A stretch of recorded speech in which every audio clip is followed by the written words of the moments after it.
حدیث نمبر 5700۔ حضرت عبداللہ بن عباس رضی اللہ عنہ فرماتے ہیں مجھے رسول اکرم صلی اللہ علیہ وسلم کی ایک انصاری صحابی نے خبر دی کہ ایک رات وہ رسول اکرم صلی اللہ علیہ وسلم کے پاس بیٹھے ہوئے تھے۔ ایک رات وہ رسول اکرم صلی اللہ علیہ وسلم کے پاس بیٹھے ہوئے تھے کہ ایک ستارہ ٹوٹا اور روشنی پھیل گئی۔ رسول اکرم صلی اللہ علیہ وسلم نے فرمایا زمانہ جاہلیت میں تم اس کے بارے میں کیا کہتے تھے؟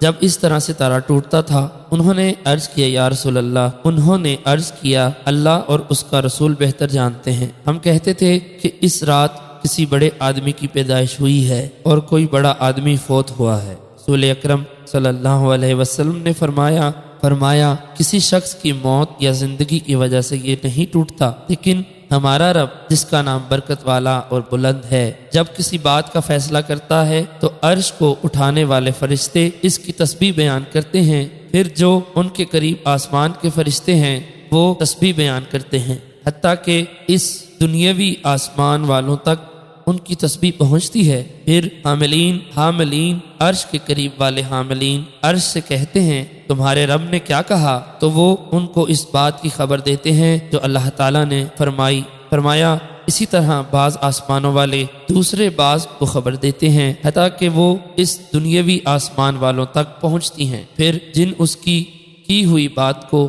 لے اڑتے ہیں اور اپنے دوستوں کہانوں کی طرف ڈال دیتے ہیں۔ اگر وہ اسے اسی طرح بیان کریں تو یہ حق ہے، لیکن وہ اس میں اپنی طرف سے کچھ ملا دیتے ہیں۔